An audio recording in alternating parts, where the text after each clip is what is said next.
Olá, bem-vindos, iluminados! Hoje teremos mais um episódio do Pet Doc. Falaremos hoje sobre um tema muito especial, que é a evolução da medicina veterinária. Para isso, trouxemos uma pessoa de altíssimo gabarito, um convidado muito especial. Bem-vinda, minha amiga Rebeca. Conta para o pessoal um pouquinho mais sobre o que a gente vai falar. Para nós hoje é um privilégio contar com essa participação. E quem é ele, pessoal? Nós vamos trazer hoje, nessa participação especialíssima, Dr. Marcellus Natal Sanson. Quem é ele? Ele é Dr. Marcellus Sanson. É um homem absolutamente experiente, um médico veterinário de renome, muito bem conceituado no nosso meio. É, na verdade, um precursor ou um abridor de caminhos e há 44 anos atua na medicina veterinária. É o criador de um dos maiores e mais bem equipados hospitais veterinários do nosso país, provavelmente da América Latina. E é, na verdade, uma das pessoas que mais luta hoje pela qualidade da medicina veterinária.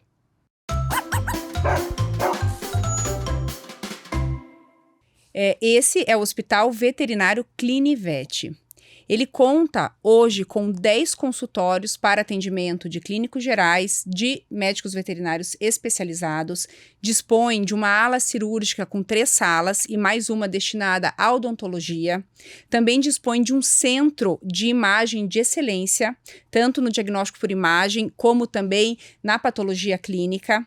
Além disso, existem empresas incubadas lá dentro que prestam serviços para o hospital, para os tutores de cães e gatos, empresas essas de excelência, dispõe de alas de internamento setorizadas e essas alas hoje contam com aproximadamente 50 leitos para cães e gatos. Você sabia que a medicina veterinária tem esse tamanho? Tem essa importância? Olha que interessante, gente. Quando a gente passa pelas ruas e enxerga inúmeros pet shops, inúmeros estabelecimentos de banho e tosa, muitas vezes as pessoas não têm noção da dimensão e o quanto a medicina veterinária realmente já avançou. Dr. Marcellus, é um prazer enorme te receber como sendo o nosso primeiro convidado do Pet Doc. A gente acredita realmente que o seu conhecimento, sua bagagem, sua experiência vão trazer inúmeras informações preciosas para os nossos iluminados do outro lado. Bom, em primeiro lugar, quero agradecer o convite, doutora Patrícia, doutora Rebeca, a equipe toda, né, que faz todo esse suporte aqui para nós. É um privilégio estar aqui nesse estúdio maravilhoso, né, um assunto extremamente palpitante para nós, né, nós amamos a medicina veterinária e amamos esse nosso segmento mais especificamente. Então, muito obrigado, inicialmente muito obrigado pelo convite, parabéns pela iniciativa inovadora, como falei inicialmente contigo, né, Patrícia, desbravadora. Então, estou aqui para responder ou discutir com vocês esses novos caminhos nesse maravilhoso mundo novo da medicina veterinária. Muito obrigada, Dr. Marcellus, pela tua participação, pelo seu pronto aceite. Para nós é motivo de muita honra tê-lo aqui conosco. E nós gostaríamos que o senhor contasse um pouquinho como era a medicina veterinária de cães e gatos quando o senhor começou a sua trajetória. Então, doutora Rebeca, é muito legal falar sobre isso, que eu comecei em 1980, né? 1980 como profissional, mas antes disso tramitei por outras áreas como estudante, como estagiário, como todos nós passamos, né? E eu achava a medicina veterinária muito rudimentar, e era realmente, né? Eu vou fazer um comparativo, a gente sempre compara a medicina veterinária com a medicina, a gente fala medicina humana com a medicina para tratamento de pessoas. E nós tínhamos um abismo entre a medicina veterinária e a medicina humana.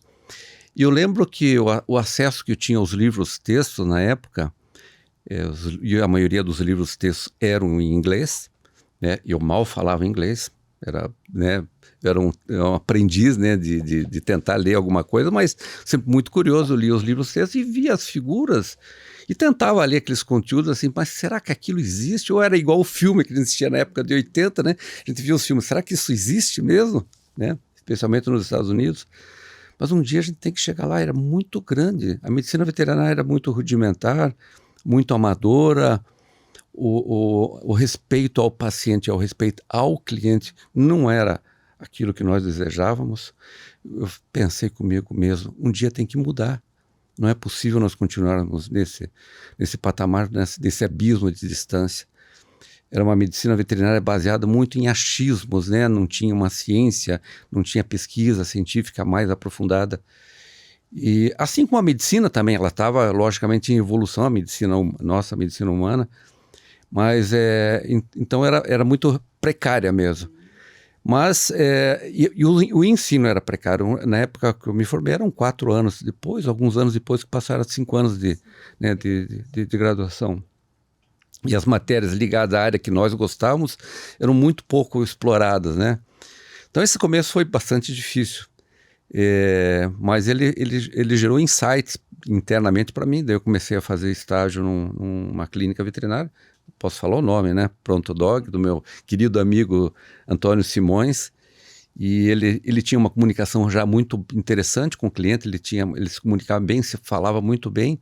Mas um detalhe importante, parece que na época, quando se falava que você trabalhava no segmento de animais de companhia, você se vestia um pouco melhor, tinha um pouco mais de cuidado, o asseio profissional, existia um certo conflito com algumas áreas, porque você está sendo exagerado, usar roupa branca para a época. Lógico, hoje a gente nem usa mais, né?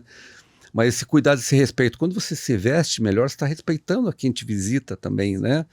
Então, passamos a mudar já nessa clínica que eu trabalhei, no nível de comunicação com o cliente, no nível de se mostrar, de asseio pessoal, por incrível que pareça, né? Mas ainda era muito precário no sentido de tecnologia, né? O acesso à tecnologia, equipamentos como laboratoriais, equipamentos radiológicos, no segurança do paciente durante um procedimento cirúrgico, anestesia muito precária, ainda usando aquelas máscaras com éter, né? Anestesiava o paciente, ele nos anestesiava também. Eu lembro ainda quando jovem, né? Saía do meu trabalho e trabalhava 14 horas por dia, a gente era 14 horas por dia. Hoje, quando você fala isso, é quase que impensado, né? E saí do meu trabalho literalmente anestesiado, né? Por conta de tanto... né? Junto com os pacientinhos, a gente saía anestesiado. Tanto trabalho e tanto éter. Trabalho. Então, o começo foi assim. Então, sempre fazendo a comparação com a medicina tradicional, a medicina humana. Mas isso foi, né? Com o tempo, foi passando, né? A medicina veterinária ganhou um pouco mais de qualidade. E chegamos, felizmente, só para dar uma introdução, né? Perfeito. É lindo enxergar essa transformação, né? Uhum. No nosso episódio de apresentação, eu e a Rebeca comentamos que a gente tem, na verdade, 20 anos, né? Dentro da medicina veterinária. E a gente já enxergou muita mudança. E muita mudança propiciada pela sua coragem e pela coragem de alguns poucos colegas que quiseram realmente transformar a medicina veterinária. Então, essa inquietude é muito bonita, né? Porque é o que move de verdade as grandes transformações. Exatamente. Eu acho que é muito importante a gente pontuar para as pessoas, para que as pessoas enxerguem de forma um pouco mais clara quais foram as principais mudanças. O que o senhor enxerga de o que havia no passado com o que tem hoje? O que mais, de forma mais direta, quais foram as principais modificações que o senhor enxerga? Perfeito, Patrícia. Assim, acho que a primeira, fundamental, é o respeito ao paciente, né? Respeitador, né, o paciente, e essa relação fantástica de ligação do paciente, nosso paciente, com o tutor. Então, que é uma relação importante. Então, você respeita essa relação e respeita a dor do paciente, os cuidados. E a gente observou que nesse período, né, nos anos 70, 80, a medicina veterinária, não que ela tivesse negligência nos cuidados, mas acho que hoje você vê muito mais angústia com que as pessoas entregam para nós, sob nossa responsabilidade, os pacientes. E isso mudou muito, esse respeito que o médico veterinário tem com essa sensação de dor, de sofrimento dos animais de estimação. Esse envolvimento, então, né, doutor? O envolvimento do tutor com o pet, a importância do pet na família aumentou, né? Isso. E até o próprio respeito do tutor conosco, né? Exatamente. De nos enxergar como uma pessoa que vem para somar, para ajudar. Talvez Isso é muito seja bonito. o paradigma mais importante que a gente tem que resgatar, que a sociedade entenda, né? Que logicamente nós trabalhamos, vivemos, né? Precisamos receber remuneração por isso, que somos também apaixonados, mas não somos somente franciscanos também. Precisamos também, né, gerar recursos para melhoria contínua, né? Então e a evolução também, aí, Patrícia e Rebeca, também no sentido que as clínicas eram muito parecidas, eram tudo muito parecido, e o que um fazia, o outro fazia em seguida, era muito monocromática, o que se passava de conforto ao paciente e ao próprio tutor era muito pouco. Era aquelas luzes que estavam piscando na recepção, era aquele cheiro que tinha internamente, porque, pô, tudo bem, o animalzinho ainda estava lá no quintal naquele momento, né? Depois que ele foi caminhando para dentro de casa, né?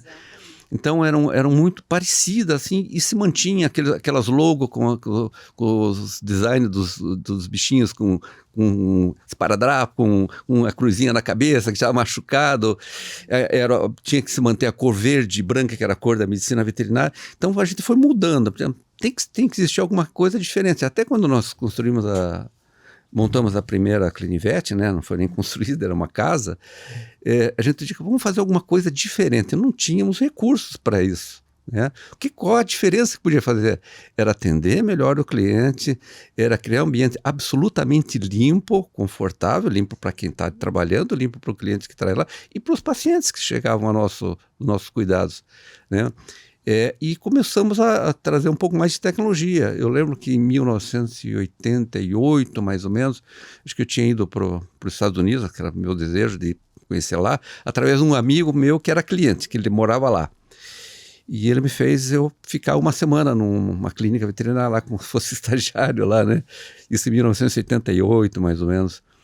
E eu passei a observar o jeito com que eles cuidavam dos pacientes e realmente aquilo que eu via no livro estava vendo em loco, né? Digo, vou vir com coisa diferente. Daí trouxe oxímetro de pulso, né? Que é um equipamento, para quem não conhece, para ver saturação, o nível de oxigenação do sangue, e já fazia a frequência cardíaca.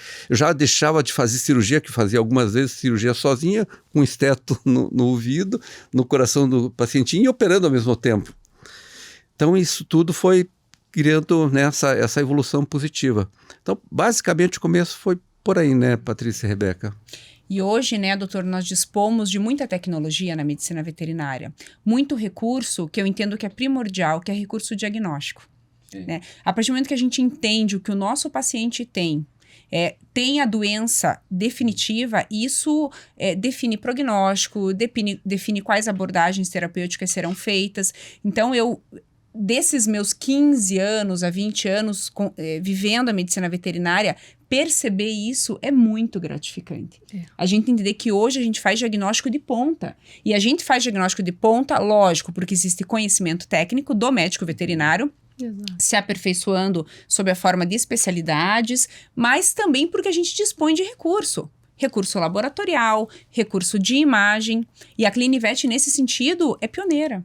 A gente sempre teve, trabalhando lá, a oportunidade de ter acesso aos meios diagnósticos. E a gente tem convicção que isso faz toda a diferença em contribuir para a qualidade de vida dos nossos pacientes. Que se a gente tem diagnóstico precoce, diagnóstico assertivo, a gente consegue, né, tratar de forma adequada as doenças dos nossos animais.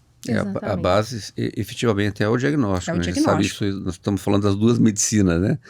E ela ganhou uma evolução incrível talvez nos últimos 20, 30 anos mesmo, com a chegada dos equipamentos de alta tecnologia. Os raios-x mudaram para digital, veio equipamentos de imagem de mais tecnologia ainda, que é a tomografia, agora a ressonância magnética, dentro dos laboratórios também, todos os tipos, né, os diagnósticos rápidos dos laboratórios, né, que produzem ou que façam leituras absolutamente rápidas, e as pessoas preparadas para fazer isso também, né? E a equipe, eu acho que também houve uma mudança na medicina veterinária com as entradas das especialidades. Isso, sem dúvida alguma, nós tivemos um divisor de águas nisso tudo, né? Ainda nós temos muito que trabalhar, nós falávamos há pouco antes, né? Que ainda acho uma importância muito grande dentro das equipes médicas, a figura do centralizador das informações, do médico. Antigamente a gente chamava do super médico, do super generalista, ou um médico de família, né? Que é na medicina humana, né? Que centralizava as informações e distribuía para as especialidades ou para as linhas de diagnóstico, né? Imagem, laboratorial, etc.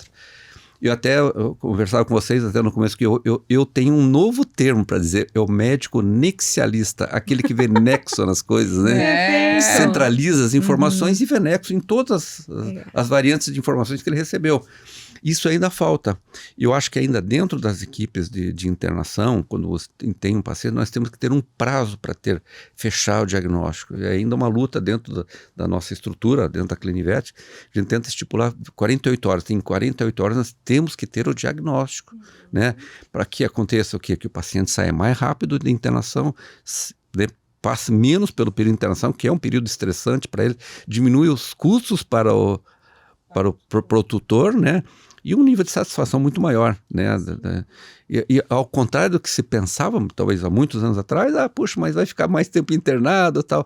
Nada, quanto menos tempo nós temos de internação, mais satisfação nós temos do cliente, melhor a saúde dos nossos pacientes, né? E para todos, né? Toda a cadeia, né? O ecossistema de tratamento de saúde, né? Exatamente. A velocidade de recuperação é extremamente importante quando a gente minimiza o estresse, né? Isso. E estar dentro da internação é um estresse enorme para o paciente. Então, de fato, quanto mais rápido se fecha o diagnóstico, mais rápido se institui tratamento assertivo, mais rápido esse paciente vai para casa, nossa, as respostas elas são muito potencializadas, né? E acho que isso vem muito de encontro também, doutor, a mudança do perfil do tutor ao longo desses anos, no sentido de que esses animais compõem as famílias, né? Então, o tutor quer, na medida do possível, dentro de uma janela de segurança, esse animal de volta ao lar, para ele poder seguir com o tratamento, seguir com os cuidados.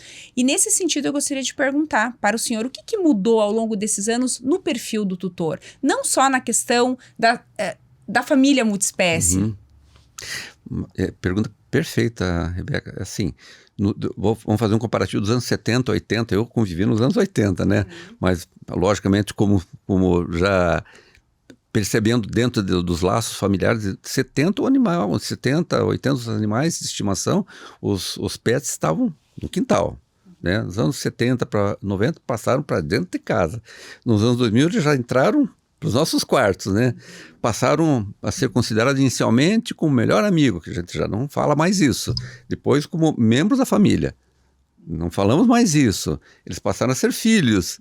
E eu diria mais, com a pandemia, nós tivemos um fenômeno muito importante da presença dos pets para dentro das nossas casas. Eles passaram a ser suporte emocional, especialmente.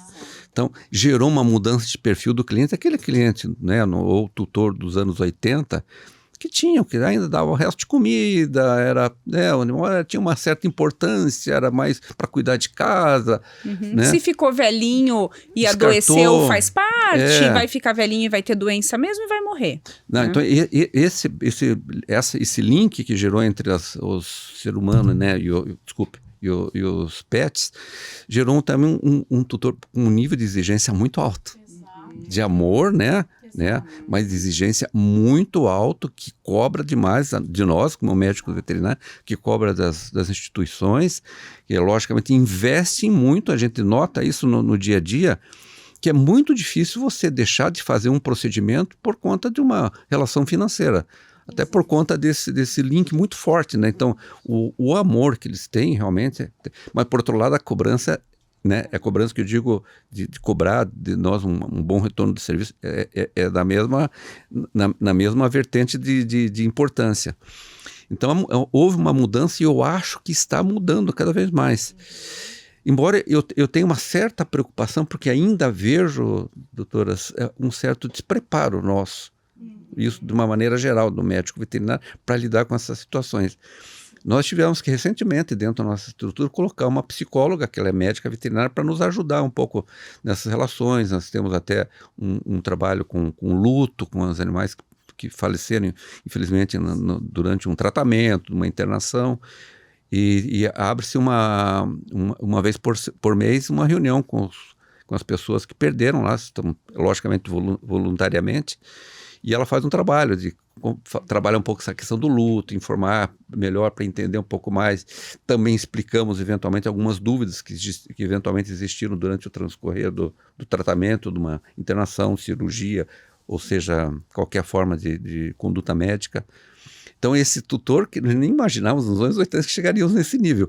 E aí que eu acho que nós temos uma diferença muito grande, mesmo no Brasil, em relação a países da Europa e Estados Unidos, que eu acho que nós temos um vínculo de aproximação, nós como tutores também me considero, muito maior que eles.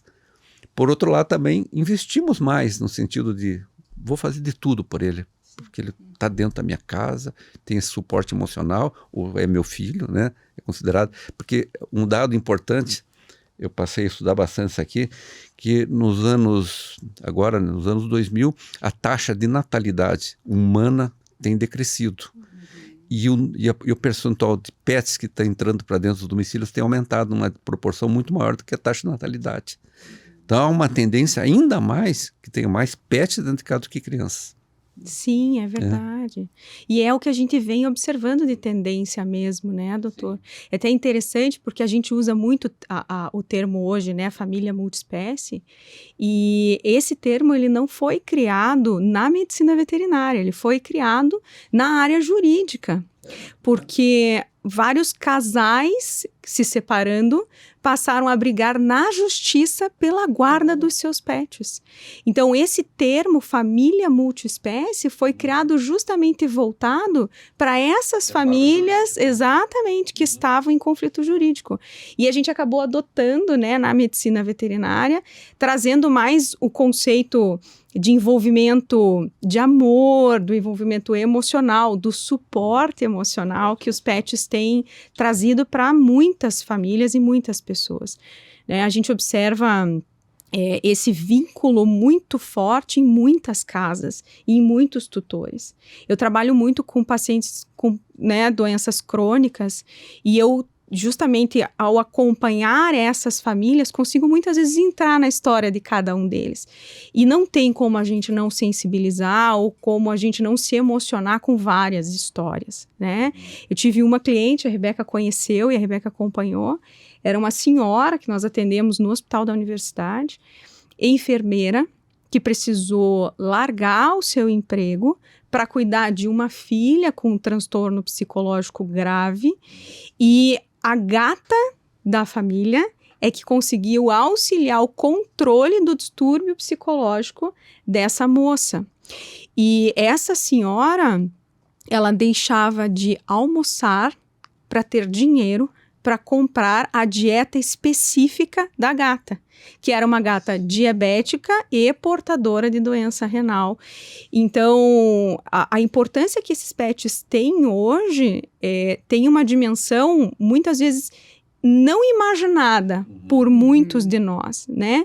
E às vezes até por nós que temos pet, a gente não consegue imaginar o quanto esse vínculo é forte. E aí quando a gente enxerga isso, que a gente se sensibiliza ainda mais, a gente passa a perceber que a medicina veterinária ela está se projetando com uma importância muito grande e com a necessidade de formar profissionais muito diferenciados. Não só tecnicamente, capacitados tecnicamente, mas capacitados emocionalmente para suportar essas cargas. Porque o médico veterinário não sai ileso dessas relações. E nós temos que preparar eles para esse apoio que nós precisamos também dar às nossas equipes e a nós mesmos, né? Eu até queria fazer um link com o que você falou, acabou de falar agora, para o começo da nossa conversa hoje. A importância que a medicina veterinária tem hoje para a sociedade. Vamos lá. Você falou desse apoio emocional, agora vamos falar o que representa em termos de economia também. Hoje, nós estamos já representando 0,38% do PIB, de tudo que se fatura, todo o segmento PET, né? Então, gera muito emprego. Nós estamos falando, acabei de falar na nossa conversa paralela um pouquinho antes nós temos mais de 130 colaboradores hoje dentro do hospital, diretos, né, fora os indiretos, o quanto isso gera de empregos, o quanto que gera de em pequenas empresas que se formam, a indústria da medicina veterinária cresceu muito, os laboratórios, né? Nós estamos aqui agora conversando aqui, é mais um caminho que está se criando. Então, eu acho que é um maravilhoso mundo novo dentro da medicina veterinária para ajudar a sociedade, no sentido não só na saúde dos pets, das famílias multiespécies, mas também da economia, a importância que tem para a economia. São geradores também de recursos, pagadores de impostos, né? Que até voltando aos anos 80, que muitas vezes nos vinha um médico veterinário, não eram tão relevantes. Hoje passa serviço de maneira... E é isso que nós queremos, que a sociedade perceba que exista uma nova medicina veterinária e nós precisamos preparar melhor nossos profissionais, não só tecnicamente, no sentido também de poder conversar com o cliente, né, ter também presença na sociedade, ações sociais importantes, né? Então, tá para se descortinar uma nova, ainda mais uma era importante aí, talvez nos anos 30, né, daqui para frente. Sim. O senhor sabe que a nossa próxima pergunta era relacionada ao que o senhor espera da medicina veterinária do futuro. E é exatamente sobre isso. Eu acho que a gente fala muito mais de relações interpessoais, de relações humanas, de acolhimento a essas novas configurações familiares do que qualquer outra coisa. Sim. Porque o desenvolvimento tecnológico, o acesso à tecnologia já nos é palpável. A gente já vive isso e só vai melhorar. E quanto mais exigente for esse tutor, quanto mais demanda existir nesse mercado, maior a qualificação do médico veterinário, maior a preocupação das empresas em entregar um produto de qualidade. Exato. E as empresas prestadoras de serviço entregar um serviço de excelência. Então, é um movimento muito regulado por essas famílias, por esses tutores que querem o melhor para os seus pets. Exato. Então, nós já vivemos, né, doutora, acho que o futuro da medicina veterinária, a gente pode dizer que ele está acontecendo. Ele é hoje. Tá, e acontece a despeito de todas as intercorrências que nós passamos, né? Nós vamos ter que falar, lamentavelmente, que ainda que o nível do médico veterinário, de maneira geral, ainda é lamentavelmente baixo, por conta, né, de um desequilíbrio aí com a formação do profissional, com o número de faculdades veterinárias. A gente tem que tocar nesse assunto. Está perto de 600 universidades, faculdades veterinárias no Brasil, contra em torno de 32 nos Estados Unidos, para você ter uma ideia. Aí, por conta disso, nós temos uma média salarial, não sei se eu posso falar, baseado nos estudos da minha associação, a associação que eu represento, que é em torno de R$ 1.700. A média do médico veterinário no Brasil é muito baixa. E é uma luta que nós temos que trabalhar, né, dentro até das nossas empresas, para que isso melhore cada vez mais. E você falou do que a gente espera, né? Nós estamos avançando na tecnologia, a tecnologia deixou de ter aquele abismo de diferença da medicina, hoje estamos muito próximo, né? Alguns segmentos estão muito próximos, né? Diagnóstico por imagem, as especialidades estão indo muito bem, as empresas que apostam, né, também dentro da medicina veterinária, os laboratórios com medicamentos. Lembro que nos anos 80 nós não tínhamos laboratório específico para produzir medicamentos, né, especialmente para animais de companhia. Hoje nós temos laboratórios de tecnologia e bons produtos à disposição. O que a gente espera que melhore nisso tudo? Diminuir riscos, né, esses riscos com cuidados ainda com os erros médicos, né, com erros dentro de ações dentro dos hospitais. Eu estava falando com vocês sobre uma pesquisa da Anvisa, que nós tivemos no ano de 2022 300 mil casos, né, de falhas na assistência médica. Eu acho que isso na veterinária a proporção ainda é muito grande, muito maior ainda, por conta de processo, né, de erros, né, eventualmente erros de diagnóstico médico, erros na medicação, e o terceiro caso, erro de comunicação entre equipes. E esse alinhamento das equipes dentro das instituições veterinárias ainda precisa ser bem melhorado, ainda precisa ganhar um nível muito maior. Então eu acho que trabalhar processo, trabalhar com protocolos com os POPs dentro dos hospitais, para diminuir essas falhas de comunicação, erros, né, os riscos dos pacientes internados, né, erros na comunicação entre equipes, ou comunicação com o cliente, isso precisa ser melhorado. Eu acho que isso é o grande paradigma para os próximos anos, né? Já que nós estamos muito bem em termos de evolução tecnológica, de equipamentos, de exames laboratoriais, nas especialidades, talvez estabelecer processos e protocolos, e que a equipe, que é uma coisa não é muito comum do brasileiro trabalhar com protocolo, né? é uma coisa que está sendo, é um processo que está sendo trabalhado agora, especialmente, né, nós estamos com a BHV trazendo a acreditação e daqui a um pouco as certificações, talvez consigamos aí ter uma melhoria para os próximos anos, aí, de maneira geral. Essas informações que o senhor nos traz têm muita relação, doutor Marcelo, com o nosso propósito de estarmos aqui. Um dos nossos propósitos primordiais é que o tutor entenda esse universo da medicina veterinária e ele possa fazer boas escolhas.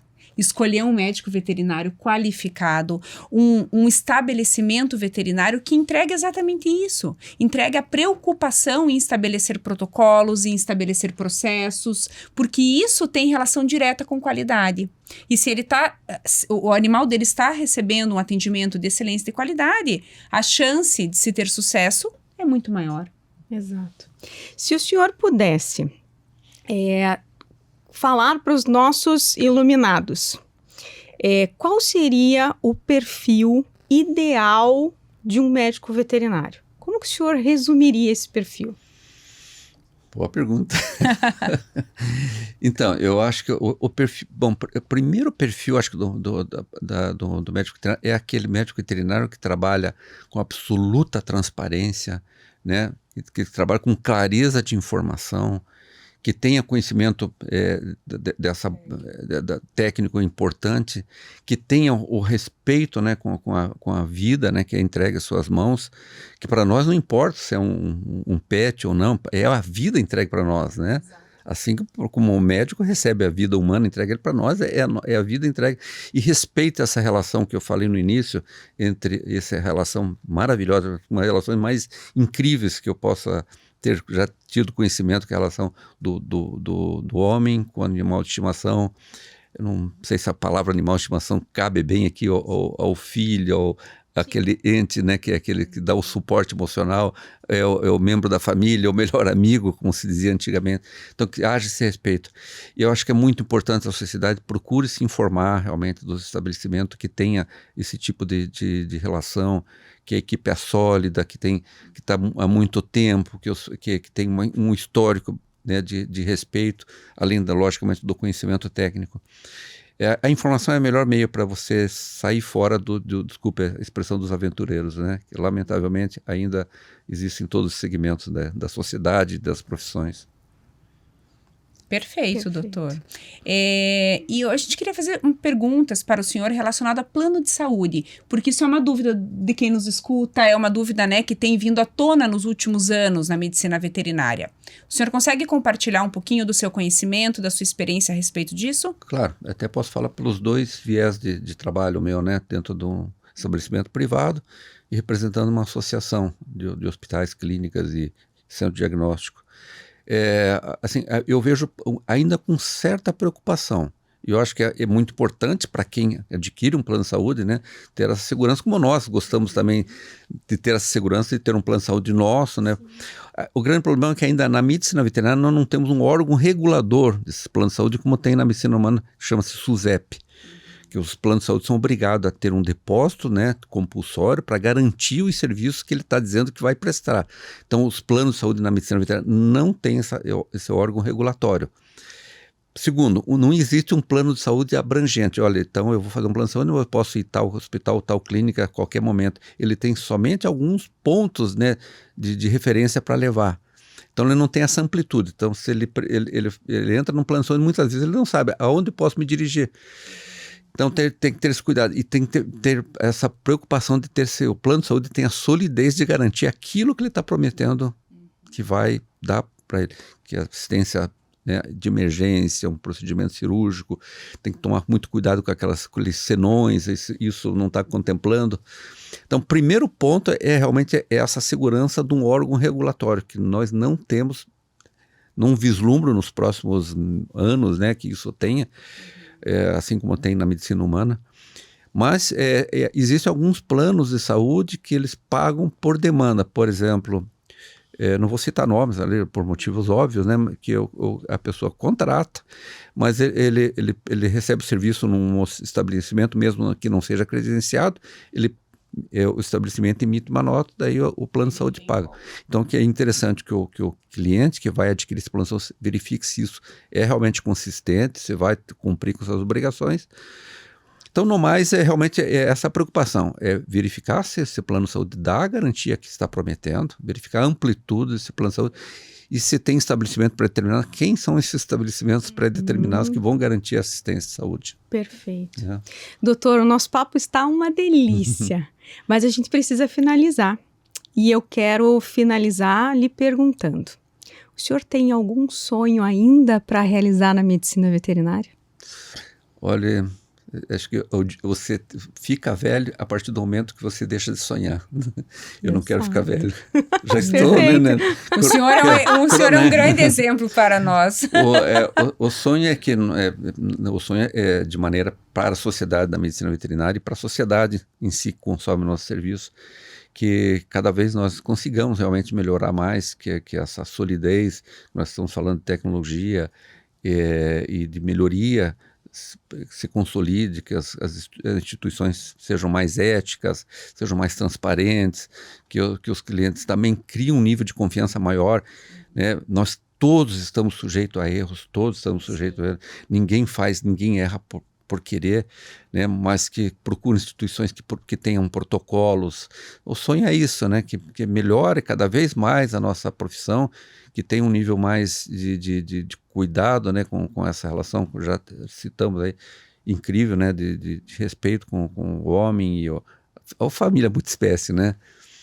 E que isso está acontecendo, né, com as associações trabalhando mais com gestão, com a equipe também, para diminuir esse estresse nosso do médico veterinário, que o índice, né, de burnout na nossa classe é muito alto, suicídio é muito alto.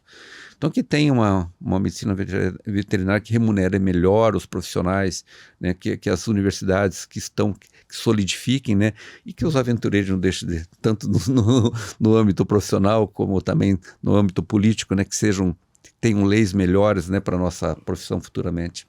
Perfeito, doutor. Doutor Marcelos, muito obrigado. As informações foram relevantes e maravilhosamente bem explicadas. Obrigado. A gente está muito feliz de tê-lo aqui conosco, como nosso primeiro convidado. Obrigado. Foi um privilégio, doutora Patrícia, doutora Rebeca, um privilégio estar aqui com vocês, a toda a equipe aí de retaguarda, desse maravilhoso podcast, que eu tenho certeza que vai ser de muito sucesso. Muito obrigada, doutor. Né, como eu disse no início, ao seu pronto aceite e ao seu entusiasmo pela nossa profissão, pela medicina veterinária e em contribuir incansavelmente para uma medicina veterinária em constante evolução e melhoria. O senhor é um grande exemplo pessoal e profissional para muitos veterinários que os seguem. Perfeito, isso é uma grande verdade. Vocês querem saber uma única curiosidade antes da gente terminar o episódio? Será que o pessoal quer saber, Rebeca? Eu tenho certeza, Paty. A gente falou lá no nosso início, lá no nosso piloto, de que as pressões arteriais, elas são diferentes entre as espécies. Nos seres humanos, as pressões arteriais, ou melhor, a pressão arterial normal é de 120/80 ou popularmente chamada 12/8. E isso corresponde à verdade somente nos cães.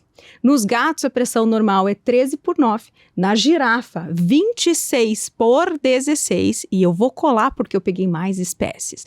Galinha, 17,5/14,5. No canário, 22/15. E no coelho, olha lá, igualzinho ao cão e ao ser humano, 12/8. Muito bacana, muito interessante saber, porque pressão arterial é extremamente importante que seja avaliada. Se você ainda não sabe qual é a pressão do seu animal, peça para o seu veterinário aferir, mensurar para você, porque isso faz parte do check-up de saúde. Pessoal, agradecemos então a audiência de vocês em mais um episódio do nosso podcast. E queremos chamar vocês para o próximo episódio. Fiquem atentos, a gente vai falar por que eles nos fazem tão bem. A ciência explica. Vemos vocês no próximo episódio. Enquanto isso, nos sigam nas nossas redes sociais, porque nós estaremos lá respondendo dúvidas, colocando informações super relevantes, sempre com o objetivo de que seu pet viva mais e melhor. Pet Doc.